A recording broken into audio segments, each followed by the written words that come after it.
Porsche has enjoyed much success in the WesBank South African Car of the Year Awards, having won it 3 times in a row: 2013, 2014 and 2015. So when the new Porsche Panamera was announced as a finalist for this year's competition, the collective groan and tremor from the competition could be heard 3 vineyards away.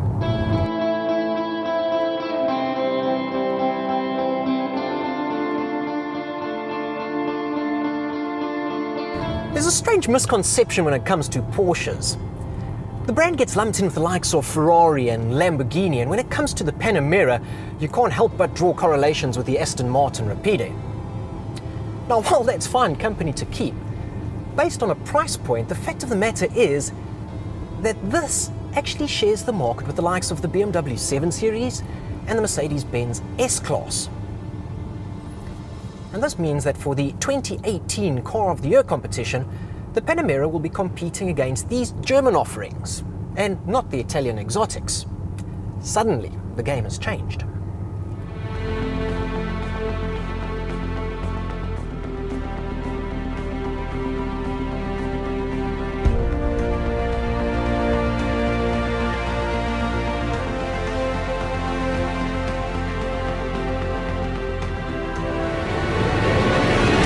The new Panamera is available with several different engines. There's 3 turbocharged petrol engines, a diesel and even a hybrid option, and we're expecting to see the launch of that hybrid later this year. Now we're driving the Porsche Panamera 4 here, and it's powered by a 3-litre V6 turbocharged engine. Makes 243 kilowatts and 450 newton meters of torque. And it sends this power through an 8-speed dual-clutch gearbox known as the PDK. It also sends us to all 4 wheels through a very clever, active all-wheel drive system. Now, Porsche claims that this makes it good for 5.5 seconds 0 to 100. And while that reads well on paper, in the real world it's a little different. It certainly doesn't feel as quick as the numbers suggest, but I'm going to put that down to 2 things: weight and build quality. But before we get to the creature comforts, let's take a look at the design department's take on things.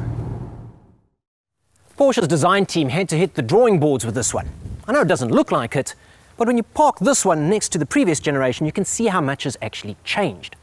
What Porsche wanted to do was make it look more like a 911, that classic Porsche silhouette.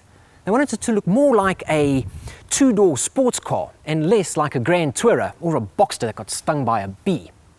So what they did was they made it a little bit longer, 3 centimeters longer in fact, and they pushed the wheels out into the corners. They also thinned out the pillars, gives it a slightly more racy look. Then there's the headlight and the tail light treatment, which features this 4-spot LED treatment for daytime running lights and brake lights. I think it looks quite striking in fact. The interior is a place that truly impresses. There's an impeccable fit and finish and attention to detail, befitting of the 1.4 million rand price tag. There's a considerable amount of tech in here as well as convenience, but you're not going to find the semi-autonomous driving systems that you're going to find in the likes of the 7 Series or the S-Class, which tells me one thing: Porsche doesn't want you in the back seat. It wants you here, behind the steering wheel, here where the action is. It wants you to be staring at the centrally mounted analog tachometer. It wants you to be hugged by these sumptuous leather driving seats. And this car, despite its size, wants to be driven. It may not necessarily feel as fast as one may like, but it certainly handles like a dream, and it stops in a way that only a Porsche can, even if you are feeling the weight of it. You have to remind yourself that this is a Grand Tourer, an executive 4-door sedan, and if you can remember that, you're never going to be disappointed with the Panamera. And the thing is that if the Car of the Year jury remembers that, I think the competition is in for a bit of a nasty surprise.